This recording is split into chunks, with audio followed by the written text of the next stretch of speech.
bro. I just can't wait to beat him and shut him up. Teo not on this level. Teo is a level fighter, but he's not on my level. Very talented. So is Teofimo. He's more explosive with power, but Teofimo is very athletic. He is very talented. You got two athletic guys, two talented guys. Again, Teofimo I would favor with the power. This is going to be interesting. I'm gonna break him. I know it's gonna be a certain point in that fight to where he's gonna be mentally frustrated, and when he gets mentally frustrated, that is where I'm going to attack. The tension was palpable as Shakur Stevenson and Teofimo Lopez faced off at their latest press conference, and what was meant to be a routine promotional event almost erupted into chaos. The two lightweight stars, known for their fiery personalities and undefeated ambitions, exchanged sharp words and icy glares that had fans on the edge of their seats. Stevenson, calm yet visibly irked, squared up with Lopez, whose trademark intensity seemed ready to spill over at any moment. For a brief, electrifying second, it looked like diplomacy had failed, and the press conference could turn into a full-blown brawl, setting social media ablaze with clips of the near confrontation. In this fight, going up the extra 5 pounds? Honestly, no. I feel like Teo's not that much bigger than me. I think he kind of a little muscular, but that shit don't mean nothing. Muscle don't win fights, but faster. You're talking about room 40, Faster. though. You said what? You're talking about room 40. Yeah. Room 40's nuts. Faster. Yo, you pause, bro. What's up with you, bro? You been wildin' I'll since fuck you you been hard. here, bro. Pause. Hard. Real hard. Man, what do you say to that, bro? Like, do you hear him, bro? I just can't wait to beat him and shut him up, bro. Teo not on this level. Teo is a high-level fighter, but he's not on my level. I'm an elite level fighter, and come James. The matchup is widely being described as a clash between two of the very best fighters in boxing today, making it one of the most anticipated fights in the sport. Both athletes are in their prime, highly skilled, and already accomplished at the championship level, which adds even more weight to the moment. Fans and analysts see this bout as more than just a title fight. It's a true test of elite talent, technique, and mentality. Each fighter brings a distinct style, with speed, power, and intelligence all playing major roles. Because neither man is taking the fight at the end of his career, the stakes feel even higher. Many believe this contest will help determine who truly belongs at the top of the pound-for-pound conversation and could define the direction of boxing's next era. They just had their press conference in New York, the Teofimo Lopez versus Shakur Stevenson fight. The things that Teofimo is coming out with, I don't think Shakur knows even what to say or reply to it. I wouldn't even want to repeat the stuff that he's saying, but he's making some really, really fruity comments. But I suppose that's one way to get in your opponent's head. But I think that's a great fight. I think, forget all the sort of trash talk and the build-up. It's a fight between two genuine elite world-level fighters. We've seen how good Teofimo is. We know how good Shakur is and how dominant and, just how in control he's been of pretty much every moment of his career so far. And I think Teofimo is good enough at boxing and moving and fighting to maybe cause him some problems. But for me, Shakur is as close to a perfect boxer as you can probably get on his day. He makes so few mistakes. He judges the range tremendously well. He's constantly looking for little ways in to score as well as staying safe so they don't have a chance to really, win the rounds back. Since their early days in boxing, the relationship between Teofimo Lopez and Shakur Stevenson has never been simple. Marked more by rivalry than friendship, both fighters emerged as elite young talents around the same time, with fans often comparing their rapid rises through the professional ranks. While neither built a close personal bond, their paths frequently crossed in discussions about the sport's next big superstar clash, sparking trash talk and competitive tension online as they called for a showdown. I've seen Shakur back in... Amateurs, pros? Yeah, I'm thinking, I don't know if it's 2011 or 2012 National Junior Olympics or, Junior National Golden Gloves. And I remember seeing him. He was wearing a white tank top. I think it was red and white trunks. And he was just whooping on dude bad. And that's what I noticed. But we were in different weight classes at the time, different age group, I think. And we were both cleaning up our divisions leading up to the finals. He ended up winning. I ended up, coming in second. But nevertheless, that's when I noticed him. And ever since then, it's just been history. What were your early impressions? I like his style. Legendary boxing great Roy Jones Jr. weighed in on the Stevenson-Lopez build-up, offering a calm, analytical take amid the trash talk and tension. Jones Jr. said stylistically, Lopez must go for broke and take risks if he wants any chance of beating Stevenson. Otherwise, Stevenson's slick boxing and movement will likely outpoint him. According to Jones, Stevenson's defensive chops and technical skill make him tough to hit. So, Lopez needs to gamble and be aggressive to make the fight competitive. Jones framed it as a classic tactical matchup rather than just noise from the presser, emphasizing that who wants it more in the ring will decide this clash. And Shakur Stevenson, who's confused now.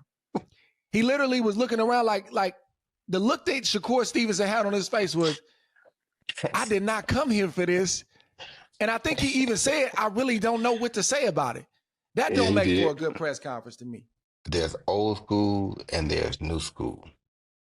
Old school has something that had been said, they would not have allowed us to be able to come face to face. Because you don't say it to me and think I ain't finna try to tear your head off as soon as I get close to you.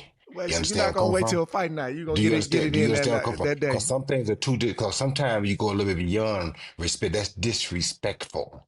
If you disrespect me on any level, we fighting then. Now, I'm going to try to hold it together, but if you disrespect me, which is what he just did, I'm not going to ask him about what he's talking about. When I get close enough, I'm finna show him what I ain't talking about. You understand where I'm coming from? Yeah. Had he said that in my day, they could not. I would told him, listen, whatever y'all do, don't let me get close to him. Because if I get close to him, I promise you, I'm finna lay him out right now. I'll pay the fines. So you gonna hit him with the Riddick Bowe, Larry Donald two-piece at the press conference? Right now. You understand me? You done said that. You challenging me. You're trying me to see if I'm really a man or not. He basically trying to little boy. You understand me? So if a man let you say that and he don't do nothing, you feel like, he already let go. He already good. You feel me? No, you don't do that. Somebody got to listen. I'm sorry. I'm just sorry. I told you I'm old school, Dre. I'm so sorry, but I promise you, I'm going to tell him, do not let me get within 6. Teofimo Lopez has been turning up the heat in the build-up to his January 31st showdown with Shakur Stevenson, vowing that he'll crack Stevenson and expose what he calls flaws in the Southpaw's game. Lopez insists Stevenson's slick defensive style won't be enough to save him, arguing that a more physical, powerful approach is what's needed to disrupt the lightweight champion's rhythm and force a result.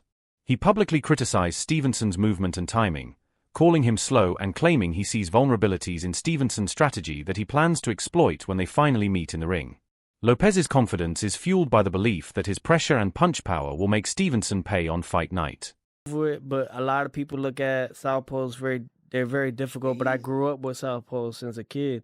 Kind of understand the rhythms of it. Don't get me wrong, he could be slick, but there's something I do to southpaws that just work in my favor.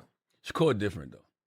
It's all right. Shakur's a special fighter. But you got dropped, man. What are you talking about? You got dropped. Yes, Dad. Even his little daughter said it. Hold on, get a pops a mic, man. Dad. Like, we need that fight. Get a pops a mic, man.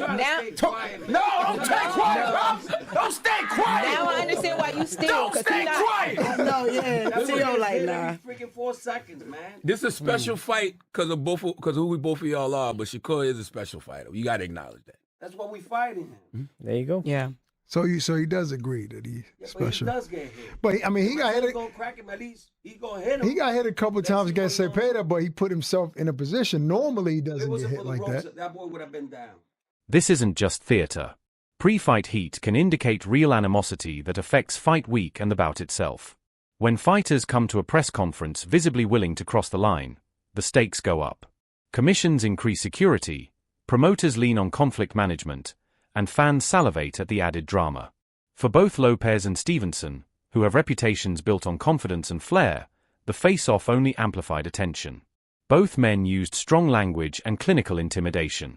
Lopez spent much of the conference playing the provocateur, trash-talking and goading Stevenson, while Stevenson responded with cool but sharp put-downs and an unmistakable warning that he wasn't there to be disrespected. At one point, the tension spiked so high that staff had to physically separate fighters who were jaw-to-jaw. What was it about Shakur where you said, I'll stick around at 140 and fight this guy? His last fight, Cepeda. His last fight. You don't know how many people are talking about him? on every scale level.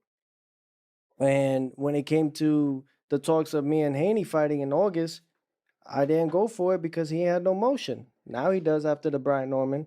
But Shakur, it's all there. But I didn't focus on him. I was focused on what's next, trusting my power team, trusting on my team and what can do and who could we fight next. Shakur decided, he initiated, let's go. Terrence Bud Crawford, one of boxing's pound-for-pound elite, has been helping Shakur Stevenson in training camp as Stevenson prepares to face Teofimo Lopez. Footage and reports show Crawford working alongside Stevenson in sparring and drills, offering elite-level insight and sharpening Stevenson's timing, defensive work, and ring IQ as he moves up to challenge Lopez's titles. Despite the intense rivalry, Teofimo Lopez has downplayed personal grudges, insisting this matchup is about professional competition rather than friendship or vendettas. Lopez has emphasized that boxing is business first, and his focus is on executing a strategic game plan and proving himself inside the ring, not settling personal scores. Lopez has made it clear that being in New York, especially near his Brooklyn roots, gives him a big edge in the build-up to the January 31st showdown with Shakur Stevenson. With the fight officially set for Madison Square Garden, ticket interest has been strong, and Lopez has played up the advantage of fighting in front of a largely pro-Lopez crowd in his home region. Fans are snapping up tickets quickly for what's expected to be one of the biggest bouts in the city this year.